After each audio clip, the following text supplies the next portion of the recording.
Good morning friends, स्वागत है आपका आपके अपने चैनल डिजिटल नॉलेजपीडिया पे। तो आज हम लोग करने जा रहे हैं औरंगजेब का पार्ट 1 ऑलरेडी हम लोग डिस्कस कर चुके हैं, जिसमें हमने औरंगजेब के बारे में इंपॉर्टेंट क्वेश्चन आंसर देखे थे। तो औरंगजेब का टाइम पीरियड है 1658 एडी से लेके 1707 एडी के बीच का। तो इसने काफ़ी लंबे टाइम तक शासन किया था। अकबर के बाद जो सबसे ज़्यादा टाइम पीरियड तक जो शासक रहा है वो औरंगजेब ही रहा है। तो चलिए डिस्कस करते हैं इसके और important question answer. Question number 1 है, बीवी का मकबरा किस मुगल शासक ने बनवाया था? तो जो बीवी का मकबरा है ये औरंगाबाद में है, ये साउथ में है, औरंगाबाद में, औरंगाबाद। तो ये बनवाया था औरंगजेब ने। औरंगजेब की जो बीवी थी वो जो फारस घराने की थी, दिलरास बानो बेगम, जिनको राबिया उद उद दौरानी भी कहते थे, राबिया उद दौरानी। तो इन्हीं की याद में औरंगजेब ने बीबी का मकबरा बनवाया था, जो बनवाया था 1678 एडी में।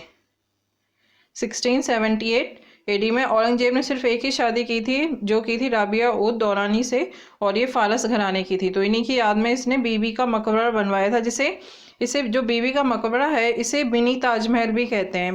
ये ताजमहल की नकल जैसा लगता है, तो इसे नकली ताजमहल या फिर दक्षिण का ताजमहल कहते हैं। ठीक है। तो बीबी का मकबरा कब बना था? 1678 में, औरंगाबाद में, औरंगाबाद में। और इसे मिनी ताजमहल या फिर सेकंड ताजमहल या फिर साउथ का ताजमहल, ठीक है।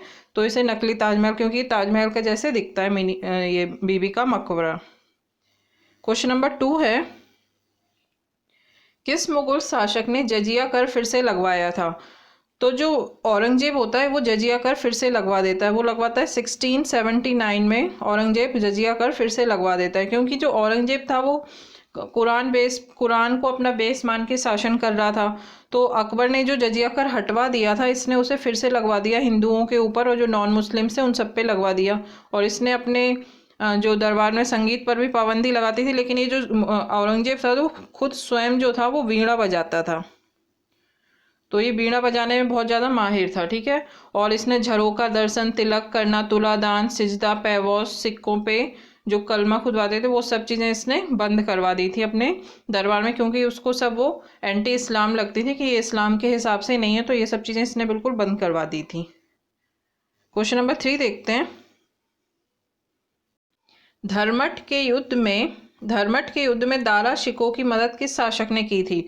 तो जो धर्मठ का युद्ध हुआ था, जो उज्जैन एमपी में है धर्मठ, वो हुआ था दारा शिकोह और औरंगजेब के बीच में। तो इसमें जो दारा शिकोह की मदद की थी वो की थी राजा जसवंत सिंह, जो जोधपुर के राजा थे। और ये हुआ कब था? 1658 में। तो ये इंपॉर्टेंट है। राजा जसवंत सिंह ने, जो आगे जाके फिर औरंगजेब इन्हें अपने दरबार में भी कुछ पद दे देता है, लेकिन फिर इस समय धर्मठ के युद्ध में जो राजा जसवंत सिंह होते हैं वो दारा शिकोह की हेल्प करते हैं।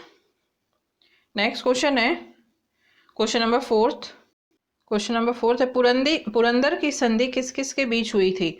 तो जो पुरंदर की संधि हुई थी वो हुई थी 22 जून 1665 में।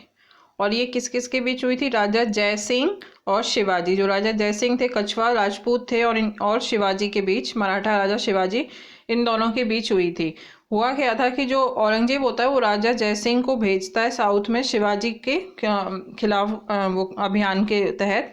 तो वहाँ पे जाके इन दोनों के बीच में पुरंदर की संधि हो जाती है, पुरंदर फोर्ट में हो जाती है, जिसमें जो शिवाजी होते हैं, इस संधि के अनुसार शिवाजी को अपने 23 किले मुगलों को देने पड़े थे। तो ये संधि हुई थी। और इसके बाद इनको, जो शिवाजी होते हैं, राजा जयसिंह शिवाजी को आगरा के किले में औरंगजेब के सामने पेश करते हैं। दीवाने आम में शिवाजी पेश होते हैं।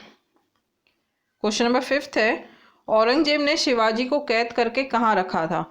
तो जब शिवाजी आगरा के किले में पेश होते हैं तो वहीं पे औरंगजेब उन्हें कैद कर लेता है और जयपुर भवन में उनको बंदी बना लेता है। तो शिवाजी लेकिन भागने में कामयाब हो जाते हैं, और भाग के फिर से औरंगजेब के खिलाफ फिर से मिशन करते हैं और फिर से अपने कई किले वापस ले जाते हैं। लेकिन शिवाजी की मृत्यु हो जाती है कुछ टाइम बाद। तो उनका जो पुत्र होता है संभाजी, वो शासक बनता है शिवाजी के बाद। क्वेश्चन नंबर 6 है, औरंगजेब का पुत्र शहजादा अकबर ने किसके बहकावे में आकर औरंगजेब के खिलाफ विद्रोह किया था? तो औरंगजेब का जो पुत्र होता है शहजादा अकबर, वो दुर्गादास के बहकावे में आ जाता है और अपने पिता के खिलाफ विद्रोह कर देता है। और इसमें क्या हुआ था कि जो शहजादा अकबर होता है वो राजपूतों के साथ मिलकर अपने पिता के खिलाफ विद्रोह कर देता है, लेकिन आगे जाके जो राजपूत होते हैं इसका साथ छोड़ देते हैं शहजादे अकबर के, क्योंकि औरंगजेब एक चाल चलता है। वो क्या करता है, राजपूतों के यहाँ पे एक लेटर भिजवा देता है जिसमें लिख अकबर के लिए कि अकबर तुम बहुत अच्छा काम कर रहे हो जो राजपूतों का साथ दे रहे हो, इसके तहत अब हम ऐसे धीरे धीरे करके सारे राजपूतों को मार देंगे, तुम सारी इन्फॉर्मेशन मुझे दे दिया करो, इस तरीके से लिखवा के। तो जब राजपूतों को ये लेटर मिलता है तो उन्हें उन्हें शक होता है कि ये अकबर औरंगजेब के साथ मिला है, तो वो इसका साथ छोड़ देते हैं। तो फिर क्या करता है ये शहजादा अकबर, साउथ भाग जाता है। शिवाजी का जो पुत्र होते हैं संभाजी, उनके पास शरण ले लेता है, लेकिन जो औरंगजेब इसका पीछा करते हुए साउथ तक पहुंच जाता है। और फिर वहाँ से ये क्या करता है, जो शहजादा अकबर है वहाँ से भी वो भाग जाता है, भाग के फारस चला जाता है, फारस के शाह के पास वो शरण ले लेता है, और जब तक औरंगजेब नहीं मरता वो वहीं पे ही रहता है। लेकिन अब औरंगजेब साउथ चला जाता है और साउथ में संभाजी रहता है, तो संभाजी की वो हत्या कर देता है 1689 में। 1689 में संभाजी की भी हत्या कर देता है औरंगजेब। ठीक है, नेक्स्ट क्वेश्चन देखते हैं, क्वेश्चन नंबर 7। औरंगजेब ने किस सिख गुरु की हत्या की थी? तो जो औरंगजेब होता है वो 9वें सिख गुरु तेग बहादुर की हत्या कर देता है। ये 1675 में दिल्ली के पास में इनकी हत्या कर देता है, गर्दन कटवा देता है। तो जहाँ पे इनकी गर्दन कटवाता है उस जगह पे शीशगंज साहिब नाम का गुरुद्वारा बन गया है। ठीक है, शीशगंज साहिब, शीशगंज साहिब। तो ये क्या, औरंगजेब क्या चाह रहा था कि जो गुरु तेज बहादुर हैं वो इस्लाम कबूल कर लें, लेकिन वो मना कर देते हैं, इस्लाम कबूल नहीं करते हैं। तो इसके उसमें आके ये उनकी हत्या करवा देता है, गर्दन कटवा देता है। और इसके बाद जो 10वें गुरु होते हैं, जो 10th गुरु होते हैं, गुरु गोविंद सिंह, वो फारसी भाषा में औरंगजेब को कुछ चिट्ठियां लिखते हैं कि ये जो तुम कर रहे हो धर्म परिवर्तन, मास लेवल पे ये धर्म परिवर्तन करवाता था, इस्लाम को ज़्यादा वो कर रहा था औरंगजेब, तो ये सब लिख के भेजते हैं कि इस तरीके से वो अपना विद्रोह जताते हैं, लेकिन इसकी अधीनता स्वीकार नहीं करते हैं जो 10th गुरु होते हैं, गुरु गोविंद सिंह। तो वो जो फारसी में उन्होंने वो जो खत लिखे थे, लेटर लिखे थे, उनको जफरनामा कहते हैं, जफरनामा। ठीक है, तो जफरनामा किसे कहते हैं? तो गुरु गोविंद सिंह ने फारसी में औरंगजेब को पत्र लिखे थे, जिसमें उन्होंने लिखा था, मतलब समझाया था औरंगजेब को कि इस तरीके से मत करो, ये जो तुम हिंदू और सब बाकी धर्मों के लोगों को इस्लाम को जबरदस्ती कबूलवा रहे हो, तो ये सब चीज़ें मत करो। तो इस ऐसे कई उन्होंने लेटर लिखे थे जिसे जफरनामा कहा जाता है। ये गुरु गोविंद सिंह का संकलन है। ठीक है, गुरु गोविंद सिंह जो 10वें गुरु हैं, ठीक है, सिखों के, तो उन्होंने भी अपना विद्रोह जारी रखा था। क्वेश्चन नंबर 8 है, औरंगजेब के शासनकाल में जाट विद्रोह का नेतृत्व किसने किया था? तो गोखला और राजा राम ने किया था जाट विद्रोह का नेतृत्व औरंगजेब के टाइम में। ठीक है, तो सबसे पहले क्या हुआ था, 1670 में तिलपत की लड़ाई हुई थी, जाट जिसमें हार जाते हैं। ठीक है, मुगलों से जाट हार जाते हैं और गोकुला को मार दिया जाता है। उसके बाद 1685 में जाट फिर से विद्रोह शुरू करते हैं राजा राम की लीडरशिप में। और इसमें क्या होता है, इस समय जाट क्या करते हैं, जो सिकंदरा में अकबर का जो मकबरा बना हुआ होता है, अकबर का, सम्राट अकबर का जो मकबरा बना हुआ था, उसको ये लोग लूट लेते हैं और अकबर की हड्डियां भी निकाल के कुत्तों वगैरह को डाल देते हैं, ऐसा कुछ करते हैं।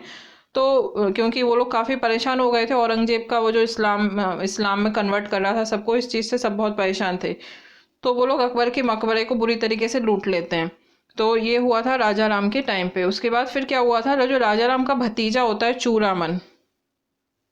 चूरामन, वो भरतपुर राजवंश की नींव डाल देता है इसी टाइम पे, औरंगजेब के टाइम पे। क्वेश्चन नंबर 9 है, औरंगजेब ने बीजापुर और गोलकुंडा को मुगल साम्राज्य में कब मिलाया था? तो 1686 है ये, 1686 में वो बीजापुर को मिला लेता है और 1687 में गोलकुंडा को मुगल साम्राज्य का हिस्सा बना लेता है। तो बीजापुर और गोलकुंडा पे चढ़ाई, क्योंकि वो जब वो संभाजी वहाँ पे अपने बेटे का पीछा करते हुए साउथ पहुँच जाता है, तो उसके बाद वो अपने जीवन के 25 वर्ष वो साउथ में ही व्यतीत कर देता है। नॉर्थ पे वो मतलब इतना ज़्यादा फोकस ही नहीं कर पाता है, पूरे टाइम वो साउथ को ही जीतते रहता है 25 साल। तो इस वजह से उसका जो एम्पायर था इतना ज़्यादा नॉर्थ में इतना ज़्यादा उसका स्ट्रांग नहीं रहा था। इसी वजह से आगे जाके मुगलों का पतन भी स्टार्ट हो जाता है, क्योंकि नॉर्थ में इतना ज़्यादा उसने अपनी वो नहीं रखी थी। ठीक है, तो इस आखिरी जो 25 साल होते हैं उसके जीवन के, वो मृत्यु तक वो नॉर्थ साउथ में ही व्यतीत कर देता है।